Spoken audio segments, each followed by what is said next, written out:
The waitress had $10 left. Her last money before the power got shut off. She gave it all to a dying stranger in the alley while everyone else walked past. What she didn't know, the man she saved was a mafia boss. And he hadn't forgotten since. The fluorescent lights of Eddie's diner flickered, like they always did at 9 p.m. Maria wiped down the last table, her feet screaming inside shoes that were 2 sizes too small. She bought them at a thrift store 3 months ago. They were all she could afford. Long day, huh? Eddie called from behind the counter, counting the register. Maria forced a smile. Every day was long. Just another Tuesday. She pulled the crumpled bills from her apron pocket and counted them on the sticky counter. 5 ones. 3 more. 2 wrinkled singles that someone had folded into tiny squares. $10 exactly. $10 until Friday's paycheck. Her phone buzzed. A text from Mrs. Chun, her neighbor who watched 7-year-old Danny after school. Danny asking about dinner. Should I give him something? Maria's throat tightened. Mrs. Chun had already fed Danny twice this week without payment. She couldn't ask again. On my way home now. Thank you so much. She tucked the $10 bill into her pocket. Maybe the corner store would have marked-down bread. Danny could have peanut butter sandwiches. She'd say she already ate at the diner. See you tomorrow, Eddie. Maria pushed through the back door into the alley. The October air bit through her thin jacket. She pulled it tighter and started walking. The bus cost $250 each way. Walking saved $5. That was almost half a gallon of milk.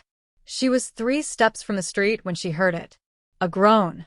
Low and wet, like something dying. Maria froze. Please. The voice came from behind the dumpster, where the alley light didn't quite reach. Every instinct told her to keep walking. This neighborhood wasn't safe after dark. People minded their business. That's how you survived. But her feet wouldn't move. Help. Me. Maria's hand found her phone. She took 1 step closer, then another. The smell hit her first. Blood and expensive cologne, a combination that made no sense. A man lay crumpled against the brick wall, his white shirt soaked crimson on one side. He wasn't old, maybe 40, with dark hair and a face that looked like it smiled often. It wasn't smiling now. His eyes found hers. They were sharp despite the pain, calculating even in crisis. Shot, he managed. Can't. Call anyone I know. They'll. He coughed, and blood flecked his lips. Maria's nursing classes from community college, the ones she'd dropped out of when she got pregnant, came rushing back. Pressure wound. Left side. He was losing too much blood. She should call 911 and leave. She should walk away. A couple passed the alley entrance. Maria shouted, Hey, this man needs help. They looked, saw the blood, and walked faster. Another person crossed the street to avoid seeing. Please, the man whispered. Not. A good guy. But. Kids at home. 2 daughters. 2 daughters. Danny's face flashed in her mind. Maria pulled out her phone with shaking hands and dialed 911. There's a man bleeding in the alley behind Eddie's diner on 5th and Morrison. He's been shot. He needs an ambulance now. The operator asked her to stay on the line. The man's eyes were closing. His breathing was getting shallow. Hey. Maria knelt beside him, her jeans soaking in something she didn't want to think about. Stay awake. Help is coming. Cold, he mumbled. Without thinking, Maria pulled off her jacket and pressed it against his wound. He hissed in pain but didn't pull away. What's your name? She asked, trying to keep him conscious. Does it matter? It matters to your daughters. Something changed in his eyes. Focus returned, sharp as glass. Vincent, he said. Vincent Moretti. The name meant nothing to Maria. She kept pressure on the wound, her hands slick with his blood. My wallet, Vincent said. Take it. For. Helping. I don't want your wallet. Take it. His hand fumbled at his pocket. A leather wallet fell to the ground, thick with cash. More money than Maria had seen in years. She didn't touch it. Sirens wailed in the distance, getting closer.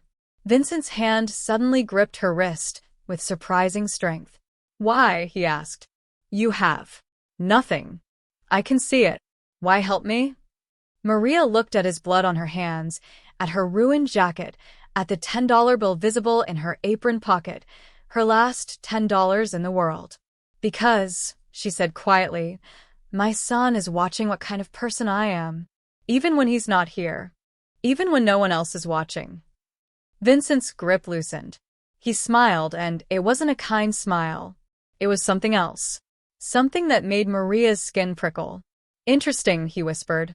The ambulance screamed into the alley. Paramedics rushed out, pushing Maria aside. Police cars followed, their lights painting everything red and blue. An officer pulled Maria back. Did you see who shot him? No, I just found him. Do you know him? No. They took her information. Wrote everything down. The detective kept staring at her bloody hands, her cheap shoes, her tired face. Like he couldn't figure out why she'd stopped. You can go, he finally said. We'll be in touch if we need anything else. Maria walked home in the dark without her jacket, her hands still sticky with a stranger's blood. She had no money for soap. No money for anything. The corner store was closed. When she got home, the lights didn't turn on. The electricity had been shut off. Danny was already asleep on the couch, Mrs. Chen sitting beside him with a candle. I paid the electric company, Mrs. Chen said softly. For today. But Maria, you need to let me help more. Maria wanted to cry, wanted to scream, wanted to collapse. Instead, she smiled. Thank you. I'll pay you back on Friday. Mrs. Chen left, and Maria sat in the dark next to her son, watching him breathe. She'd given her last $10 to a dying stranger. She had no food, no light, no hope. And somewhere across the city, in a private hospital room surrounded by men with guns, Vincent Moretti opened his eyes and said 3 words that would change everything. Find that woman. Maria woke up at 5 a.m. on the couch, her neck stiff and her son's feet pressed against her ribs. Danny had crawled beside her sometime in the night, seeking warmth in the powerless apartment. The October morning was cold enough to see her breath. She stood carefully, not wanting to wake him, and walked to the kitchen. The refrigerator stood silent and dark. Inside, a half-gallon of milk from 3 days ago had already started to smell sour. 2 eggs. A mostly empty jar of peanut butter. Her phone showed 6 missed calls from the electric company. 3 from the landlord. Maria deleted them all. She couldn't deal with that now. First, she needed to get Danny ready for school. Then her shift started at 7 a.m. Mom, Danny's voice came from the couch, small and worried. I'm here, baby. He appeared in the kitchen doorway, his Spider-Man pajamas too short at the ankles. He'd grown again. Kids never stopped growing, even when you couldn't afford it. Why are the lights off? Maria kept her voice light. Just a small problem. It'll be fixed soon. Is it because of money? 7 years old, and already he understood too much. Don't worry about that, she said, cracking the 2 eggs into a pan on the gas stove. At least gas still worked. You worry about being a kid. Danny climbed onto the counter stool and watched her cook. Mrs. Chun said you helped someone last night. Someone hurt. Maria flipped the eggs, her mind flashing to blood and sirens and Vincent Moretti's calculating eyes. Just the right thing to do. Even though we don't have money? Maria slid the eggs onto a plate and put it in front of her son. Especially then. She watched Danny eat both eggs, his thin shoulders hunched over the plate. He didn't ask why she wasn't eating. He'd learned not to ask that question. At school drop-off, Danny's teacher pulled Maria aside. Mrs. Torres, Danny's lunch account is overdrawn. We'll need. I get paid Friday, Maria interrupted. I'll settle it then. The teacher's expression shifted to pity, which was somehow worse than judgment. We have programs that can help. If you'd just fill out. Friday, Maria repeated, and walked away before the heat behind her eyes could turn into tears. The walk to Eddie's diner took 40 minutes. Maria used the time to plan. If she worked a double shift today and tomorrow, if tips were good, if she skipped lunch and dinner both days, she might have enough by Friday to pay the electric company and put something in Danny's lunch account. She was so focused on mental math that she didn't notice the black sedan parked across from the diner until she was reaching for the door. Eddie was waiting inside, his face grim. "Two detectives were here this morning," he said. "Asking about you. About last night." Maria's stomach dropped. "What did you tell them?" "The truth. That you're my best waitress. That you mind your business. That I don't know why you'd be mixed up in anything." He paused. "Maria, the guy you helped. Do you know who Vincent Moretti is?" She shook her head. Eddie pulled out his phone and showed her a news article. "Crime boss Vincent Moretti shot in apparent assassination attempt. Condition critical." The photo showed Vincent in a tuxedo at some charity gala, smiling that same calculating smile. "He runs half the city," Eddie said quietly. "Drugs, gambling, protection rackets. The kind of man you don't want to know exists." Maria's hands started shaking. "I didn't know." He said. "He had daughters. He was dying." "I believe you," Eddie squeezed her shoulder. "But Maria, people like that, they don't forget debts. And they don't forget faces." The lunch rush was brutal. Maria's mind wasn't on her work. She forgot orders, spilled coffee, dropped a plate that shattered across the floor. Her tips reflected it. By 3 p.m., she'd made $8. $8, and she owed the world everything. On her walk home, Maria noticed things. A black car that had been parked on 5th Street was now on Morrison. A man in a suit reading a newspaper outside the laundromat, even though it was 40 degrees out. She walked faster. At home, the power was still off. Mrs. Chun had left Danny with another neighbor, Mrs. Rodriguez, who greeted Maria with cool politeness. "I can't keep doing this without payment," Mrs. Rodriguez said. Friday, Maria promised again, the word becoming a prayer. That night, Maria heated canned beans on the gas stove. She and Danny ate by candlelight, and she told him they were camping. "Indoor camping," Danny said, playing along. But his eyes were scared. After he fell asleep, Maria sat in the dark and cried silently, her face pressed into her hands. She'd done the right thing. She'd helped a dying man. So why did it feel like she'd made the biggest mistake of her life? Outside her window, a black sedan pulled up and parked. Its lights stayed on, pointed at her door. All night long. Vincent Moretti woke to the sound of machines beeping and the metallic smell of hospital antiseptic. His side felt like someone had driven a railroad spike through it, which wasn't far from the truth. The ceiling was white. Expensive white. Private hospital white. He turned his head slowly. 6 men stood around his room like statues. Armed. Alert. His men. Boss Marcus, his head of security, stepped forward. "You've been out for 18 hours. The doctors said." "Who?" Vincent's voice came out rough as gravel. Marcus understood immediately.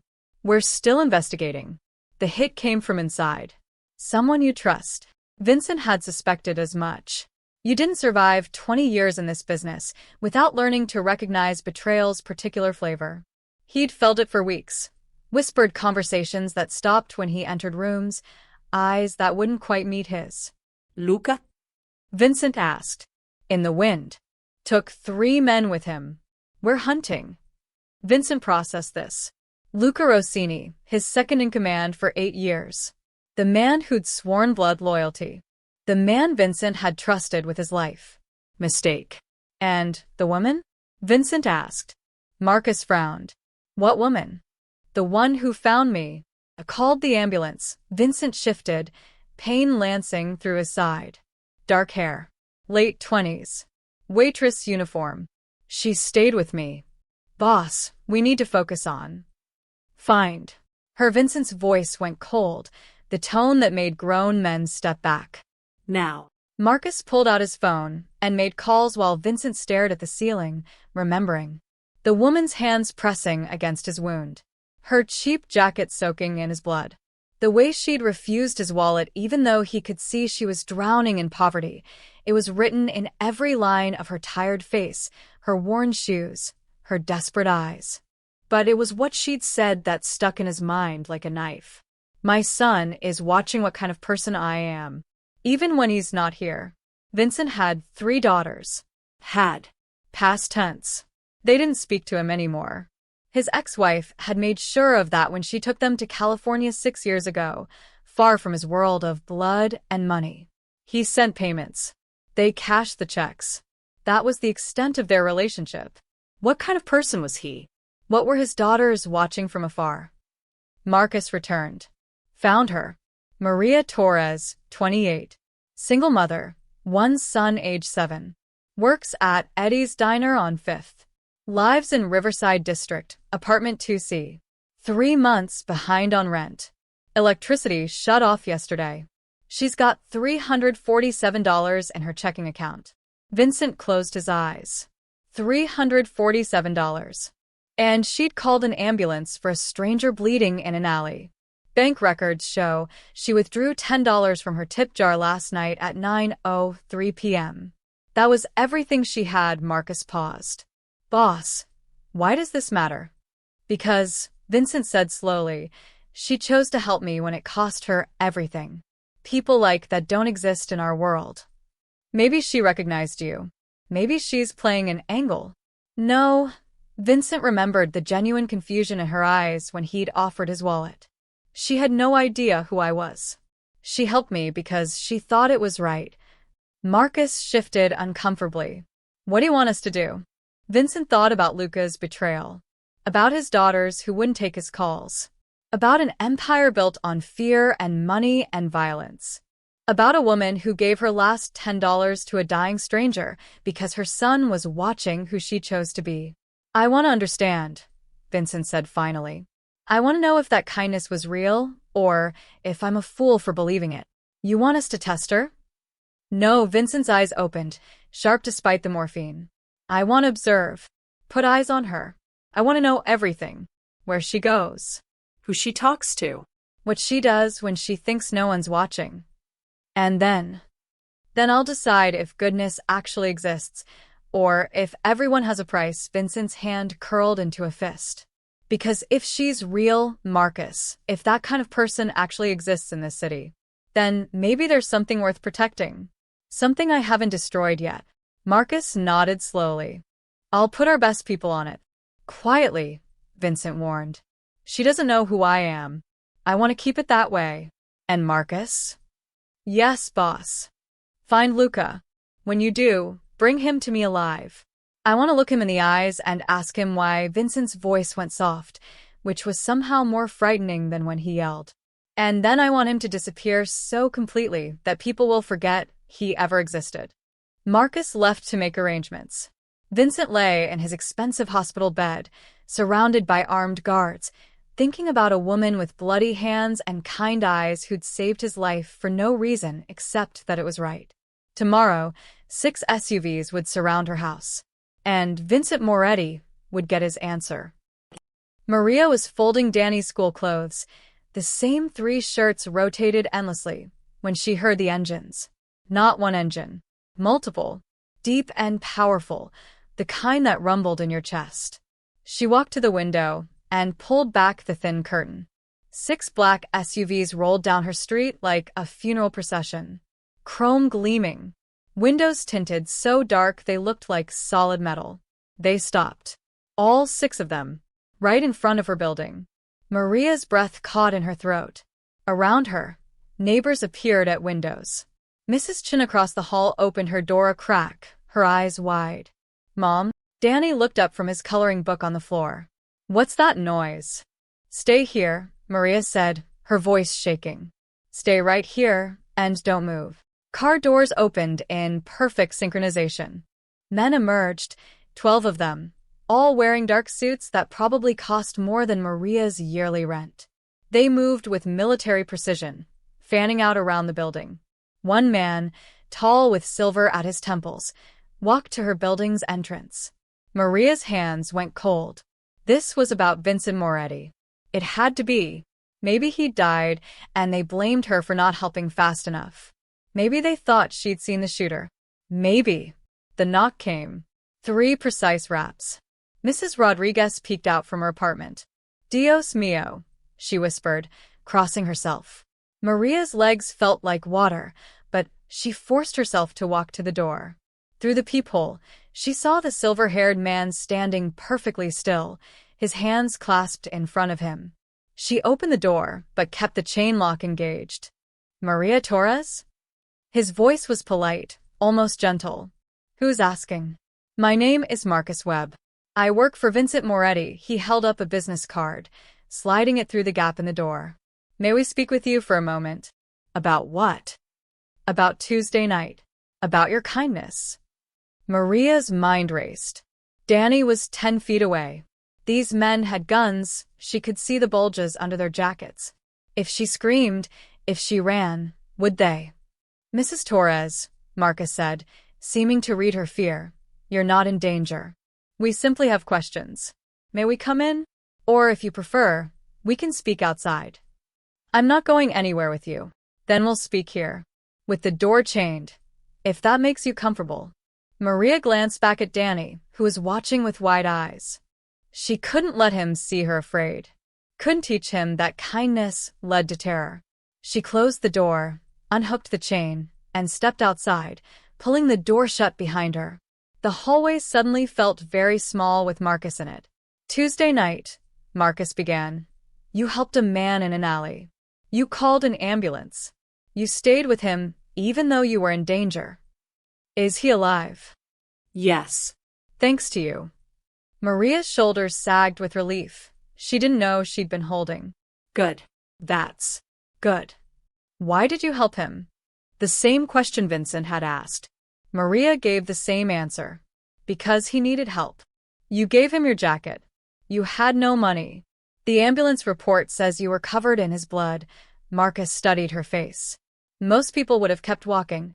"I'm not most people." "No," Marcus agreed. "You're not. Mr. Moretti would like to know why. He would like to understand what kind of person stops to help a stranger when it costs them everything." Maria's fear shifted to confusion. "What does it matter?" "It matters to him. I don't want anything from him. I don't want money or—" "We know. That's what makes it interesting." Marcus glanced at the door behind her. "You have a son, 7 years old. Daniel, correct?" Ice flooded Maria's veins. "Don't you dare." "Mrs. Torres," Marcus held up his hands. "We're not threatening your son. We're observing that you made a choice to help a stranger, even though you had a child depending on you. Even though that $10 might have fed him." "That's remarkable. That's called being human. In our world, Mrs. Torres, being human is rare." Maria's hands curled into fists. "What do you want?" "One question. Just one. Answer honestly and we'll leave." "Fine." Marcus leaned forward slightly. "When you helped Mr. Moretti, when you gave up your last money and ruined your jacket and stayed with a bleeding stranger, did you do it because you wanted something in return? Because you thought you'd be rewarded?" Maria thought about the electricity being shut off, about Danny's empty lunch account, about eating canned beans by candlelight, about every humiliation that had followed that choice. "No," she said quietly. "I did it because I didn't want my son to grow up in a world where people walk past dying strangers. I did it because someone had to. Because it was right." The words hung in the air. Marcus nodded slowly, as if she'd confirmed something important. "Thank you, Mrs. Torres. That's all we needed to know." He turned to leave, then paused. "The man you helped is very powerful, very dangerous. But he's also grateful. Whether you want his gratitude or not, you have it." Marcus walked down the stairs. Maria watched through the window as all 12 men returned to their vehicles. Engines started. The 6 black SUVs drove away as smoothly as they'd arrived. But Maria noticed something that made her blood run cold.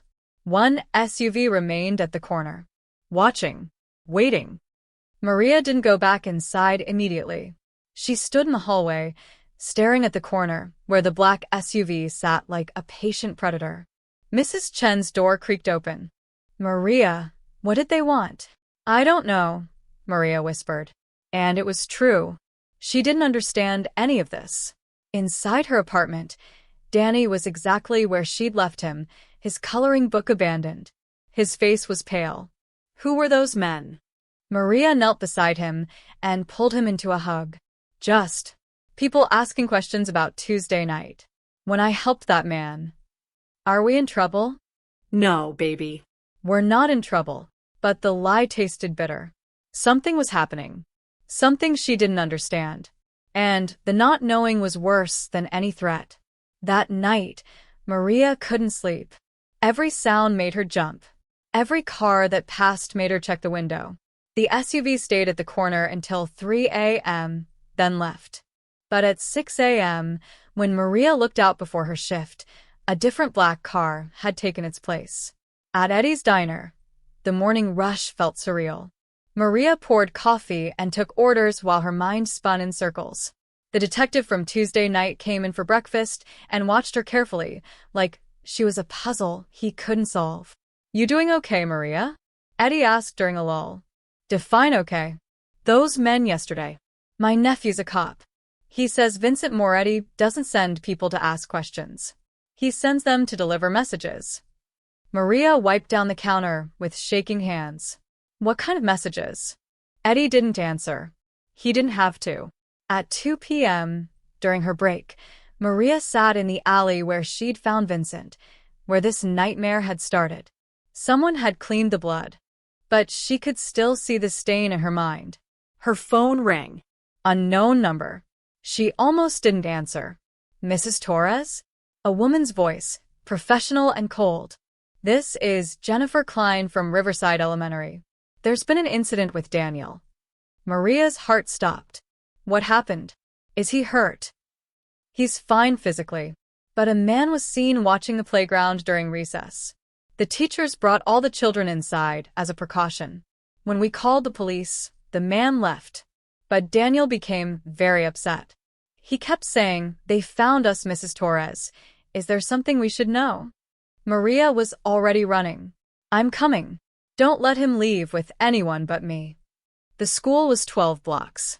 Maria ran the entire way, her lungs burning, her cheap shoes slapping against concrete. The black car from her street followed at a distance. She burst through the school doors and found Danny in the principal's office, crying silently in a way that broke her heart. He never cried. He'd learned too young that crying didn't fix anything. Danny. She dropped to her knees and wrapped him in her arms. They were watching me, Mom. Just like at home. Just like everywhere. Who was watching? The men in suits. Principal Morrison cleared her throat. Mrs. Torres, if your family is in some kind of danger. We're not, but Maria didn't believe it herself anymore. She signed Danny out and held his hand tightly as they walked home. The black car followed 3 car lengths behind, not even pretending to hide anymore. Mom, I'm scared. I know, baby. Me too. When they reached their building, Marcus Webb was standing on the steps. Maria put Danny behind her. Stay away from us. Stay away from my son. Marcus held up his hands. Mrs. Torres, please. I need to explain. Explain what? Why you're stalking my child. Why you're following us everywhere. We're not stalking. We're protecting. From what? Marcus glanced at Danny, then back at Maria. From the people who want to hurt Mr. Moretti by hurting anyone he's shown interest in. The man at your son's school wasn't one of ours. He was an enemy, testing security, looking for weaknesses. Maria's knees went weak. What? When you helped Mr. Moretti, you became visible. Police have your name. News cameras caught your face at the scene. And now the people who tried to kill him know you exist. They know he sent men to find you. They're wondering why. Marcus's voice softened. We're not here to threaten you, Mrs. Torres. We're here to keep you alive. This is insane. I just helped a man. I didn't ask for any of this. I know. But that's the world you stepped into Tuesday night. Marcus pulled out a card. This number reaches me directly. Anytime, day or night. If you see anything suspicious, anyone watching, you call immediately. And if I go to the police, then the people protecting you leave, and the people hunting you move in. He met her eyes. I wish I could offer you a better choice. But this is the reality now. Marcus walked to his car and drove away. Maria stood on the steps, holding her son's hand, understanding finally what her kindness had cost. Not just $10. Her safety. Her privacy. Her life, as she knew it. The black car at the corner remained, engine running, watching over her like a guardian. Or a prison guard. She couldn't tell which. Maria didn't use Marcus's card. For 3 days, she pretended everything was normal. But normal is dead. Thursday morning, she walked Danny to school and counted 3 black cars within 2 blocks. One parked across from the school entrance, another at the corner store, a third outside Eddie's diner when she arrived for her shift. "Your shadow's back," Eddie said, nodding toward the window. A man in a dark suit sat at the counter, nursing coffee he never drank. He'd been there Wednesday. And Tuesday. Always the same table. Always watching the door. "I didn't ask for this," Maria muttered. "Nobody asks for trouble. It just finds you." Eddie lowered his voice. "Detective came by again yesterday, asking more questions about you. About your finances. They think you're connected to Moretti somehow." Maria's hands froze on the coffee pot. Connected how? Money laundering, maybe. Or informant. They can't figure out why a crime boss would send 6 SUVs to a broke waitress unless there's more to the story. There isn't. I know. But they don't. Eddie squeezed her shoulder. "Be careful, Maria. You're caught between 2 sides now. And both of them are dangerous." At lunch, the man in the suit finally left. But Maria noticed a woman in a business blazer take his place at a window booth. Different person. Same purpose. Her phone buzzed. A text from Mrs. Chun. "Man in the lobby asking questions about you. Didn't give name. I told him nothing." Maria's appetite vanished. After her shift, she walked to Danny's school. The black car followed. But this time, Maria noticed another car, a gray sedan with tinted windows, following the black car. Who was watching the watchers? At the school gates, other mothers clustered in groups, their conversations dying when Maria approached. She saw them glance at her, then at the black car, then whisper to each other. She'd become the neighborhood scandal in 72 hours. Danny's teacher intercepted her before she could reach the classroom. "Mrs. Torres, we need to discuss Daniel's behavior." Maria's stomach sank. What happened? He got into a fight during recess. He pushed another boy and refused to explain why. "Danny doesn't fight. He's never." The other boy said Daniel accused him of working for the bad men. "Mrs. Torres, your son is becoming paranoid. He keeps talking about people watching him, about being followed." The teacher's eyes were full of pity. "I think he needs to talk to the school counselor." "He's not paranoid if it's real," Maria said quietly. The teacher blinked. "I'm sorry." "Nothing. Where is he?" Danny sat in the principal's office, his jaw set in stubborn silence. When he saw Maria, his eyes filled with tears he refused to let fall. In the car, the only car following them now was black, Maria finally asked, "Why did you push Michael?" "He said you were a criminal. He said his mom said we're dangerous, and he can't play with me anymore." Maria pulled over, her hands shaking too badly to drive. She turned to face her son. "You are not dangerous. I am not a criminal. I helped someone who was hurt, and now things are complicated. But we didn't do anything wrong." "Then why won't it stop?"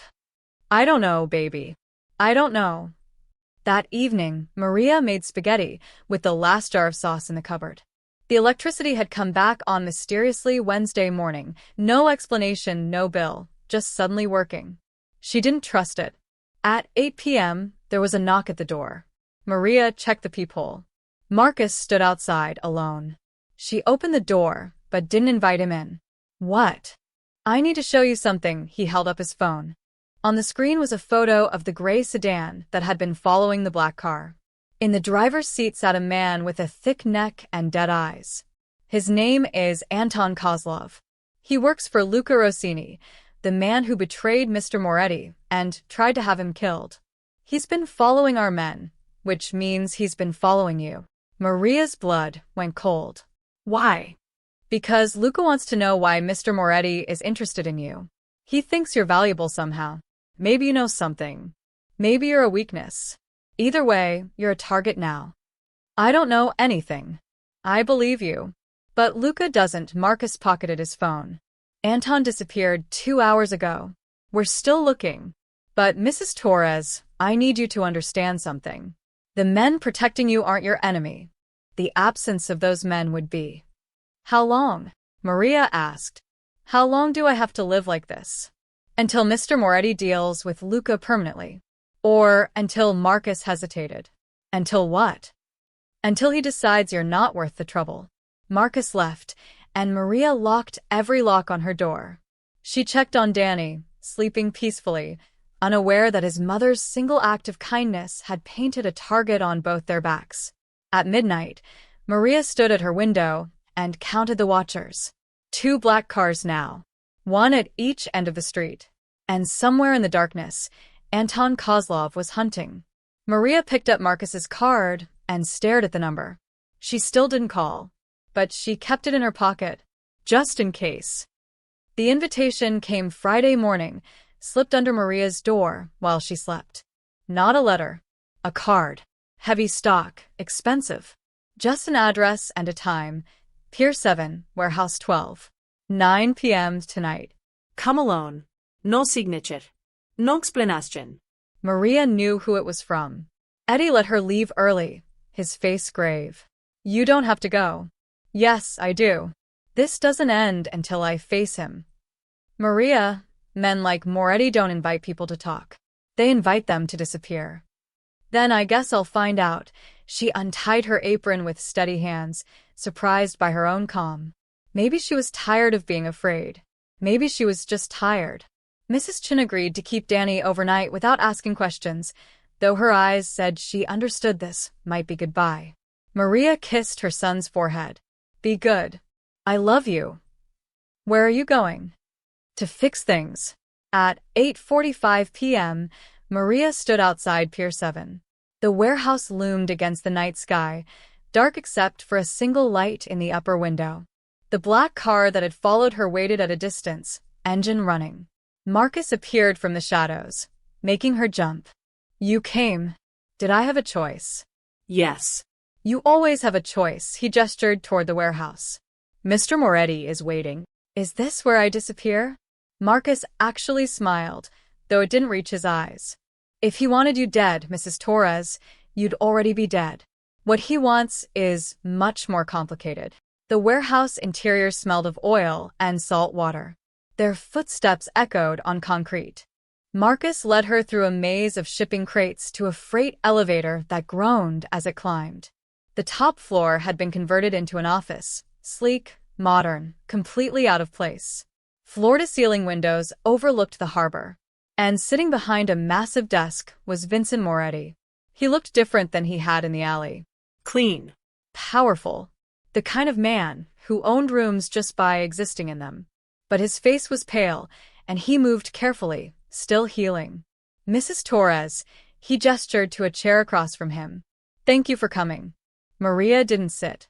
What do you want? The same thing you want. To end this. Then call off your men. Stop following me. Let me go back to my life. I wish I could. Vincent stood slowly, wincing. But you need to understand what you've walked into. Please sit. This will take a moment to explain. Against her better judgment, Maria sat. Vincent walked to the windows, his reflection ghostly in the glass. 20 years ago, I was a different man. I thought power meant control. That fear meant respect. I built an empire on violence and intimidation, and I told myself it was necessary. That I was providing for my family. Why are you telling me this? Because you asked me a question in that alley. You asked my name, and I told you it mattered to my daughters. He turned to face her. My daughters don't speak to me, Mrs. Torres. They haven't in 6 years. They cash my checks, but they won't take my calls. Do you know why? Maria said nothing. Because they saw who I really was. And they were ashamed. Vincent's voice cracked slightly. My youngest, Sophia, she's 7. Same age as your son. When I look at her photos, I wonder what kind of man she thinks I am. What stories she'll tell about her father. Mr. Moretti. Vincent. Please. Vincent, I still don't understand what this has to do with me. He returned to his desk and pulled out a folder. Inside were photos. Maria recognized herself, walking to work, holding Danny's hand, sitting in the diner. Days and days of surveillance. For 3 days, I had you watched. Not to threaten you. To understand you. Vincent spread the photos across the desk. You work 60-hour weeks for minimum wage. You walk 4 miles daily to save bus fare. You've gone without meals so your son can eat. You're 3 months behind on rent, drowning in debt, one emergency away from homelessness. Maria's face burned with humiliation. You had no right. And yet, Vincent continued, when you found my wallet in that alley, you didn't touch it. When Marcus offered you money, you refused. Every decision you make, every sacrifice, is about being the person you want your son to see. He met her eyes. Why? Because money doesn't matter if you raise a child without a soul. Vincent absorbed this like a physical blow. He sat down heavily. My second in command, Luca Rossini, betrayed me because I was becoming weak. Because I questioned our methods. Because I suggested we move away from the violent parts of our business. Vincent's hands curled into fists. He saw mercy as weakness. Conscience as liability. He tried to kill you. Yes. And I survived because of you. Because a woman with nothing chose to help a stranger she owed nothing to. Vincent leaned forward. I need to know, Mrs. Torres. Is it really that simple? Can someone actually be good without expecting reward? Without angle or scheme? Maria stood, anger replacing fear. You terrorized my son. You put me under surveillance. You turned my life into a nightmare, all to answer a philosophical question. No, Vincent said quietly. To answer the most important question of my life. Whether redemption is possible. Whether someone like me can change. The room fell silent. I don't know, Maria finally said. But goodness isn't something you study. It's something you do. Vincent smiled sadly. Spoken like someone who's actually good. What happens now? Now, Mrs. Torres, I make you an offer. Vincent opened a drawer and pulled out an envelope. He slid it across the desk. Maria didn't touch it. Inside is a cashier's check for $1 million, Vincent said. Enough to solve every problem you have. Pay your debts. Buy a house. Send your son to the best schools. Never work another double shift again. Maria stared at the envelope like it might explode. There's also a lease for a 3-bedroom apartment in Oakmont District. Safe neighborhood. Good schools. First year paid in full. Vincent pushed another envelope forward. And a job offer. Manager position at Romano's restaurant downtown. $40 an hour, full benefits, reasonable hours so you can be home with your son. Maria's hands trembled. Everything she'd ever wanted, right there on the desk. Danny's future. Security. Peace. What's the catch? No catch. Men like you don't give away millions for nothing. Vincent smiled, but it was a broken thing. You're right. I want something in return. I want you to tell me I'm not irredeemable. I want you to say that helping you makes up for 20 years of hurting people. I want absolution from someone who actually deserves to give it. Maria finally picked up the envelope. It was heavy, real. She opened it and saw the check. More zeros than she'd ever imagined. She thought about Danny's worn shoes. The electricity being shut off. Canned beans by candlelight. Every humiliation. Every sacrifice. Every night crying silently so her son wouldn't hear. Then she thought about who was offering it. No, she said, and put the envelope back on the desk. Vincent's expression didn't change, but something flickered in his eyes. Surprise, maybe. Or respect. No. I don't want your money. I don't want the apartment or the job. Maria stood, her voice steady. You want absolution? You can't buy it. You can't trade it for a check. And you definitely can't get it from me. Mrs. Torres. My son is 7 years old. He's learning every day what kind of person to be. What kind of world he lives in. Maria's voice grew heated. If I take this money, what does that teach him? That kindness pays if you help the right stranger? That morality has a price tag? That everything can be bought? You'd be set for life. I'd be owned. Maria met his eyes. The second I take that check, I'm part of your world. Every time I buy groceries or pay rent, I'm spending blood money. Every time Danny asks where our good fortune came from, I have to lie. And one day he'll find out, and he'll know his mother sold her principles for a comfortable life. Vincent leaned back, studying her. You'd rather struggle? Rather go hungry? Rather raise your son in poverty?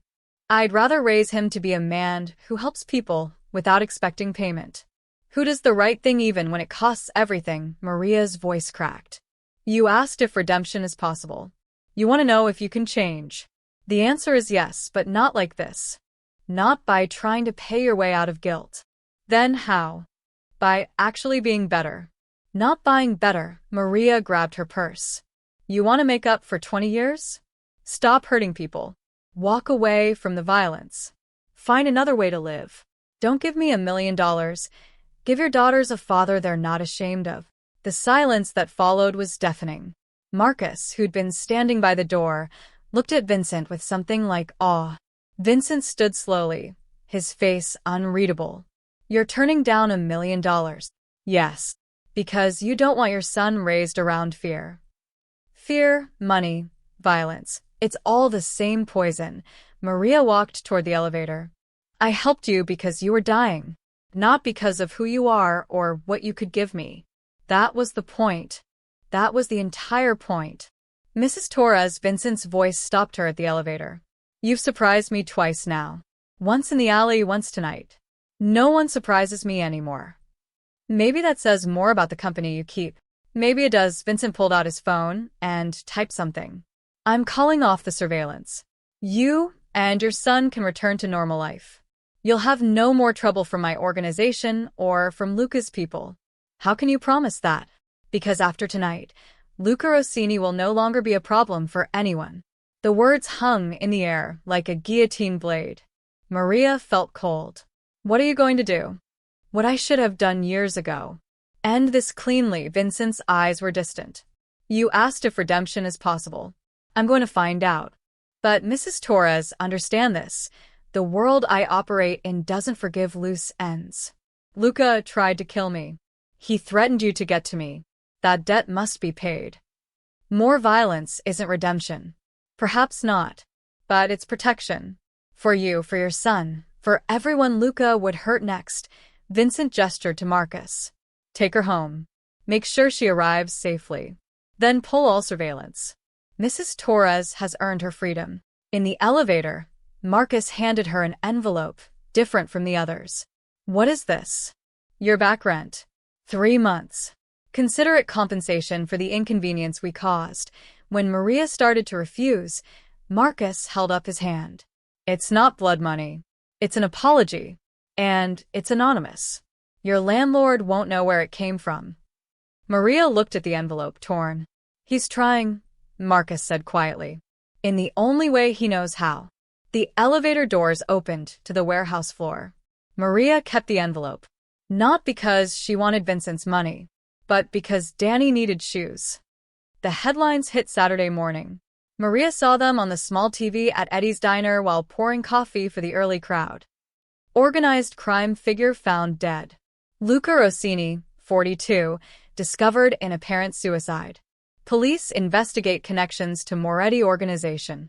The news showed crime scene tape and suited detectives. They called it suicide. Everyone knew better. Eddie turned off the TV. Don't watch that. But Maria couldn't look away from the dark screen. Vincent had done exactly what he'd promised. Cleaned up the loose end. Eliminated the threat. Protected her. With murder. I need air, Maria said, untying her apron.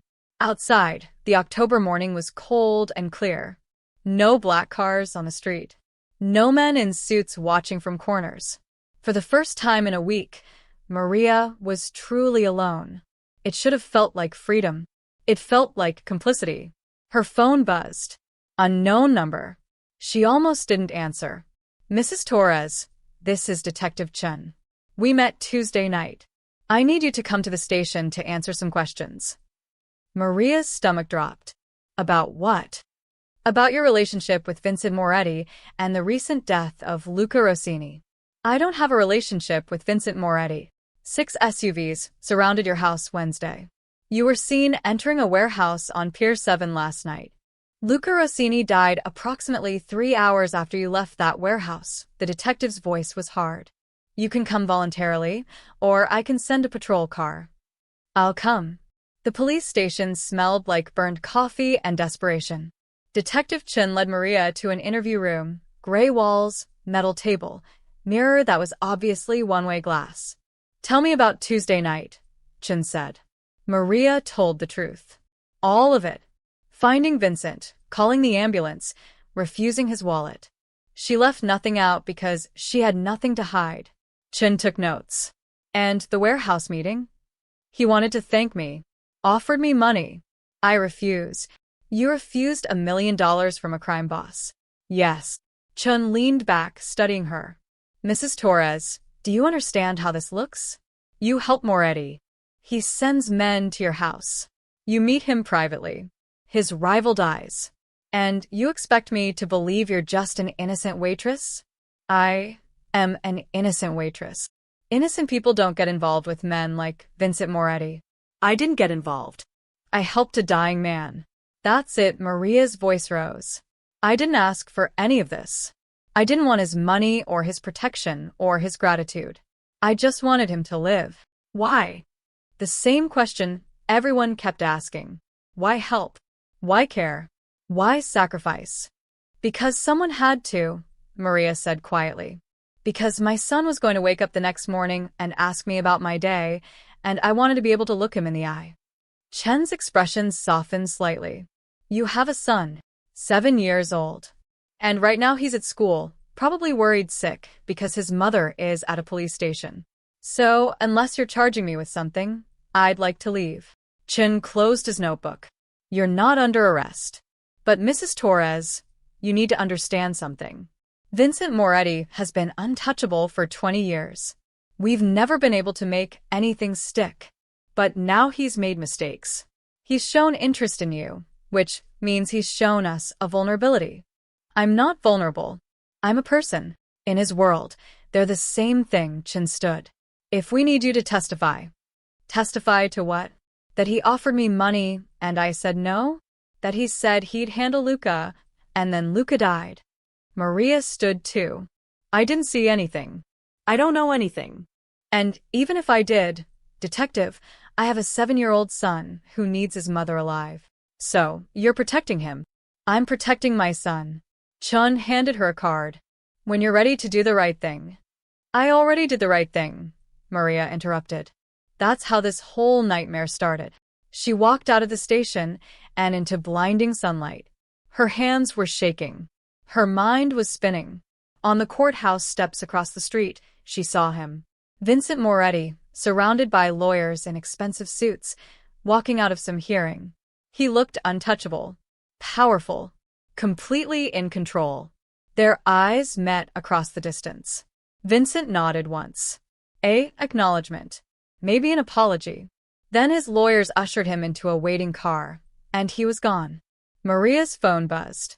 A text from an unknown number. The surveillance footage from the diner has been permanently deleted. Your name will not appear in any reports. You and your son are safe. This is goodbye. M. Marcus. Maria deleted the message and walked toward the bus stop. Halfway there, she stopped. In her pocket was the envelope Marcus had given her. The back rent money. 3 months of freedom from eviction. Also in her pocket was Marcus's card. The direct line. And in her mind was the image of Luca Rossini's death on the morning news. Blood money. Protection money. Guilt money. It was all the same. Maria stood on the corner, the envelope burning in her pocket, and made a choice. She would keep the money. Not because she wanted it, but because Danny needed shoes, and purity was a luxury she couldn't afford. Redemption, she realized, wasn't clean. It was surviving in a world that gave you impossible choices, and learning to live with them. The legal papers arrived Monday morning. Maria stared at the certified letter, her coffee going cold. The return address was from Morrison and Associates, a law firm she'd never heard of. Inside were documents transferring ownership of Eddie's diner to a company called Riverside Community Holdings, LLC. Effective immediately. New management structure included. And Maria Torres listed as general manager with a salary that made her blink 3 times to make sure she'd read it correctly. $40 an hour. Full benefits. College fund contribution for dependents. The exact offer Vincent had made. The one she'd refused. Her phone rang. Eddie. Did you get papers? He asked without preamble. Yes. Eddie, what's happening? Someone bought the diner. Paid cash, over asking price. The new owners want me to stay on as owner-operator, but they're restructuring management. Maria, they're making you my equal. This is real. Maria's hands went numb. I told him no. Told who no? She couldn't explain. I need to come in. At the diner, Eddie spread more papers across the counter. Purchase agreements. Management contracts. Everything legal. Everything clean. The lawyer said the new owners want to invest in community businesses. They're buying 3 more properties in Riverside District, a laundromat, a corner store, and that vacant lot on Morrison. Plans to build a community center. Eddie looked up. Maria, someone's gentrifying our neighborhood. But they're doing it for us, not instead of us. Maria felt sick. This was Vincent. It had to be. He'd listened when she refused his direct payment, so now he was rebuilding her entire world instead. She couldn't accept it. She couldn't refuse it either, not without explaining why, and that would mean admitting everything. The salary starts Wednesday, Eddie said. You deserve this, Maria. You've worked here 6 years for scraps. Finally, someone recognizes your value. Value. As if she'd earned this through merit rather than helping a dying crime boss in an alley. That afternoon, Maria's landlord called. Mrs. Torres, I wanted to inform you that the building's been purchased by a development company. They're doing renovations, new appliances, fresh paint, updated heating. Your rent is being adjusted to reflect improvements. Maria braced herself for eviction, disguised as upgrades. They're lowering it, the landlord continued, by 30%. Something about community investment and affordable housing initiatives. Your new lease starts December 1st. After he hung up, Maria sat in her apartment, soon-to-be-renovated apartment, and tried to breathe. This wasn't a gift. This was a cage made of good intentions. Wednesday morning, Maria arrived at the diner to find construction crews next door. The vacant building that had been abandoned for years was already gutted, its windows replaced with clean glass. A sign out front read, Riverside Community Center. Opening Spring 2026. Free childcare, job training, and food assistance programs. Isn't it amazing? Mrs. Chin appeared beside her, Danny's hand in hers. Finally, someone cares about our neighborhood. Danny tugged her sleeve. Mom, does this mean I can go to after-school programs? Like the other kids? Maria looked down at her son's hopeful face. 7 years old, and already understanding that some children had opportunities while others had survival. Yes, baby. You can go to programs. Because how could she refuse? How could she take this away from him, from Mrs. Chun, from everyone in Riverside who'd been drowning alongside her? Vincent hadn't just paid her. He'd paid her entire community. And he'd made it impossible to refuse without hurting everyone around her. Inside the diner, her new manager's office had been set up. Desk, computer, filing cabinets. A placard on the door. Maria Torres, General Manager. Eddie beamed. Your first day in the big chair. Maria sat down and wanted to cry.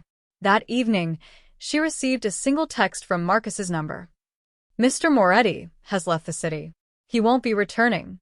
What happens in Riverside District now is entirely legitimate business. You've earned every opportunity you receive. No strines. No obligations. Just a community investment that happened to benefit someone who deserved it. She typed back. This isn't what I wanted. The response came immediately. It's what you needed. There's a difference. Goodbye, Mrs. Torres. Be well. Friday afternoon, official notices went up around Riverside. The community center would offer free childcare for working parents, GED programs, job placement services, and a food bank. funded by an anonymous donor for the next 10 years. Maria stood in front of the notice board, reading it 3 times. Mrs. Rodriguez, who'd refused to watch Danny without payment, stopped beside her. "Maybe things are finally changing around here." "Maybe," Maria whispered. That night, she and Danny ate dinner at their small table. Real dinner, not canned beans. The electricity hummed steadily. The heat worked. Outside, construction lights illuminated the community center site. "Mom," Danny looked up from his spaghetti. "Are we okay now? Like, really okay?" Maria thought about blood in an alley. About Vincent Moretti's calculating eyes. About Luca Rossini's death on the news. About all the darkness that had led to this light. "Yes, baby. We're okay." And it was true. But it was also a lie. Because Maria understood now what Vincent had done. He hadn't bought her redemption. He'd made her part of his, tying his violence to her neighborhood's salvation so completely that she could never fully condemn him. Somewhere far from the city, Vincent Moretti was gone. But his shadow remained, built into every new opportunity, every community program, every chance at a better life. And Maria would spend the rest of her life wondering if accepting it made her complicit. Or just human. 3 weeks passed before Maria found the plaque. December arrived cold and bright, and the Riverside Community Center stood nearly complete. Glass doors, fresh paint, a garden space where the trash-filled lot had been. Maria walked Danny to school past it every morning, still not quite believing it was real. "Grand opening this weekend," Mrs. Chin said, catching up with them one morning. "They're hiring staff. I applied to run the childcare program." "That's wonderful.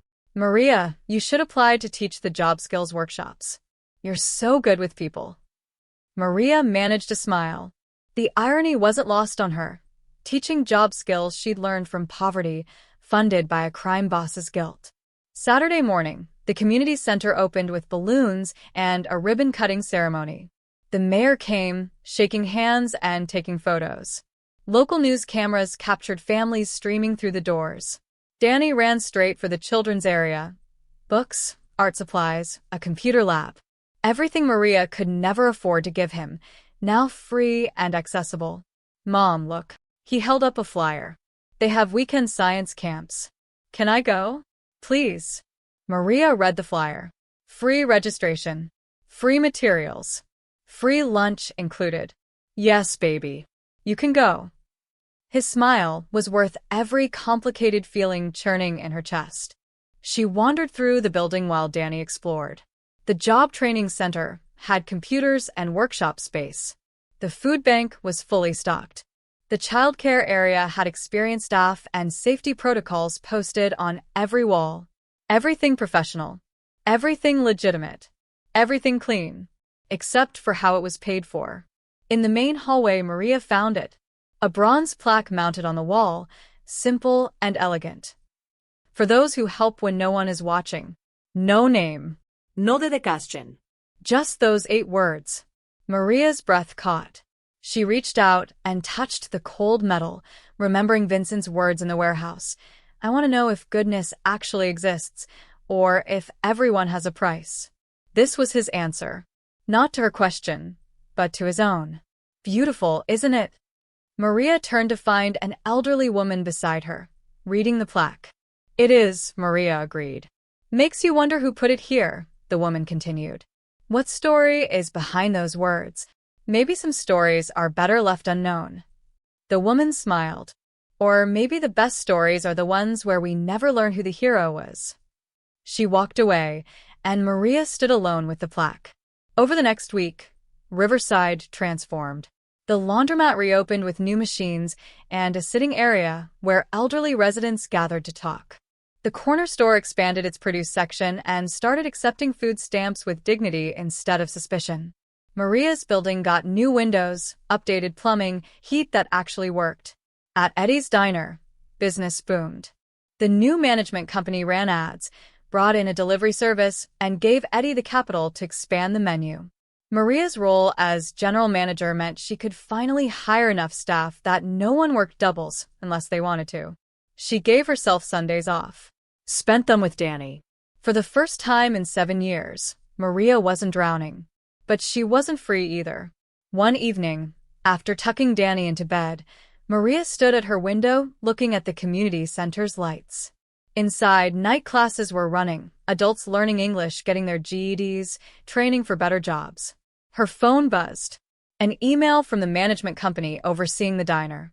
Year-end bonus structure being implemented. All staff eligible based on performance. Details attached.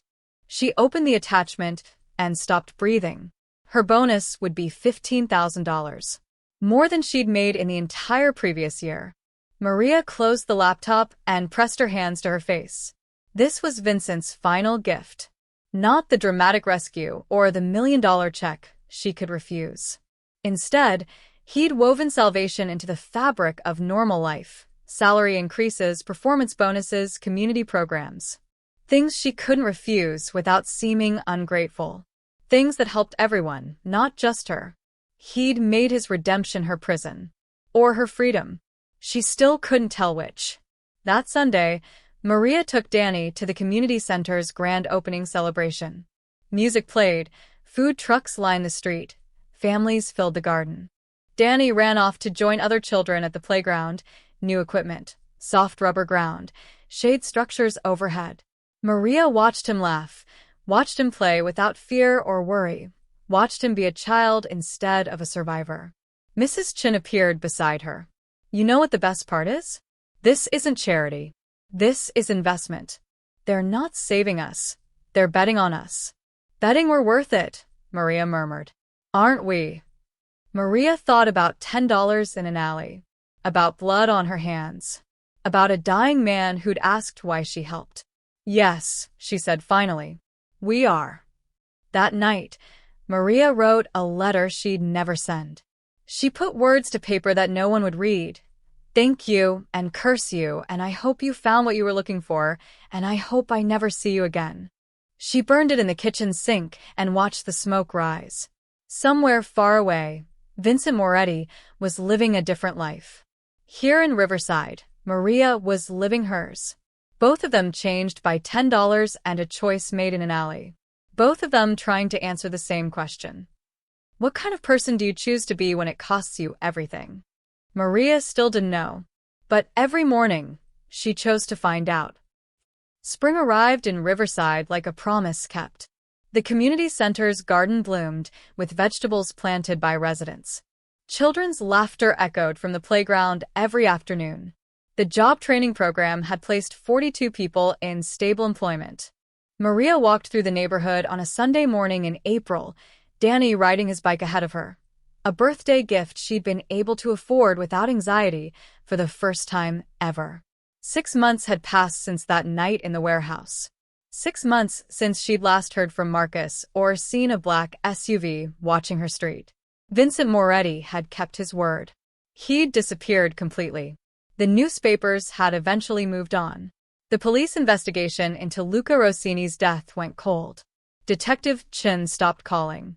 The world forgot about the waitress who'd helped a dying crime boss because nothing dramatic had come of it. No arrests. No scandal. No violence. Just a neighborhood slowly coming back to life. Mom, can we get breakfast at Eddie's? Danny called back, his bike wobbling slightly. Sure, baby. Eddie's diner was packed, as it always was on Sunday mornings now. Maria had hired 2 more servers and a second cook. Eddie hummed while he worked the grill, his stress lines fading. Your usual table's open, he said when they entered. Maria and Danny slid into their booth.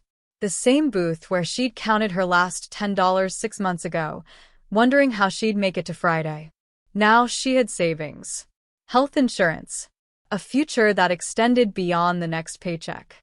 And guilt that never quite went away. Mom, Danny looked up from his menu. Can I ask you something? Always. That man you helped. The one who was hurt. Did he ever get better? Maria hadn't expected the question. Danny rarely mentioned that night anymore. I think so. Why? Because I was thinking about what you said. About helping even when it's hard. Danny's 7-year-old face was serious beyond his years. You gave away our last money. And then everything got better. Is that how it works? Maria's throat tightened. No, baby. That's not. It doesn't always work that way. But it did for us. Sometimes we get lucky. Or maybe good things happen to good people, Danny said with the absolute certainty of childhood. That's what Mrs. Chen says. Maria wanted to tell him the truth, that good things had happened because a bad man felt guilty, that their salvation was built on violence and blood money laundered through legitimate business. But what good would that do? Would it make Danny less kind? Less willing to help? Would it teach him that morality was complicated, or just that it was pointless? Maybe, Maria said instead. Maybe that's true. After breakfast, they walked to the community center. Danny had a science workshop, learning about ecosystems and plant biology from a volunteer teacher. Maria sat in the garden while she waited, watching families come and go. Mrs. Rodriguez, who'd once refused to help without payment, now volunteered at the food bank 3 days a week. Mr. Pack from the corner store taught financial literacy classes in the evenings. The neighborhood that had been every person for themselves was learning to be a community. All because of blood money. All because a man who'd hurt people for 20 years had tried, in his broken way, to do something right. Maria pulled out her phone and searched Vincent Moretti's name, something she did occasionally when the guilt got heavy. No new results. No sightings. No arrests. He'd vanished as completely as he'd promised. But one old article caught her eye, from 3 months ago. Moretti daughters break silence. Sophia and Angelina Moretti speak about reconciling with estranged father. Maria clicked the link. The article was brief. Vincent's daughters, now living in Chicago, confirmed their father had relocated and left the business behind. They were cautiously rebuilding their relationship. Sophia, the youngest, was quoted. "My dad made a lot of mistakes. But people can change if they really want to. I think he's trying." Maria closed the browser and sat in the spring sunshine, processing. Vincent hadn't just walked away from her. He'd walked away from everything, his empire, his power, his city. He'd gone to his daughters and chosen them over the violence that had defined him. Maybe that was his real redemption. Not the money he'd spent on Riverside, but the life he'd left behind. Danny emerged from his workshop, excited about photosynthesis and soil pH. They walked home hand in hand as the sun set, painting the neighborhood gold. That evening, Maria stood at her window, the one she'd stood at countless times, watching black cars and counting watchers. Now she watched children playing in the street, neighbors talking on stoops. Life happening without fear. She thought about the question Vincent had asked her. Why did you help when you had nothing? And her answer, because my son was watching who I chose to be.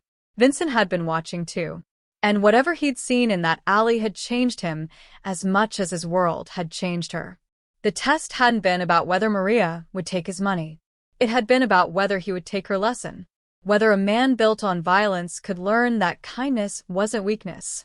That mercy wasn't foolishness. That goodness existed not because it was rewarded, but because someone chose it even when it cost everything. Maria turned from the window and found Danny already asleep on the couch, a book about plants still open on his chest. She covered him with a blanket and kissed his forehead. Outside, Riverside District hummed with ordinary life. No watchers. No shadows. No debts owed or prices to be paid. Just a neighborhood surviving, then living, then thriving. Built on $10 and a choice made in an alley. Maria never saw Vincent Moretti again. Never received another message from Marcus. Never learned what happened to the empire Vincent left behind. And that was fine. Because the test was complete. She'd shown him that goodness existed. He'd shown her that change was possible. And both of them had learned that redemption wasn't about grand gestures or clean endings.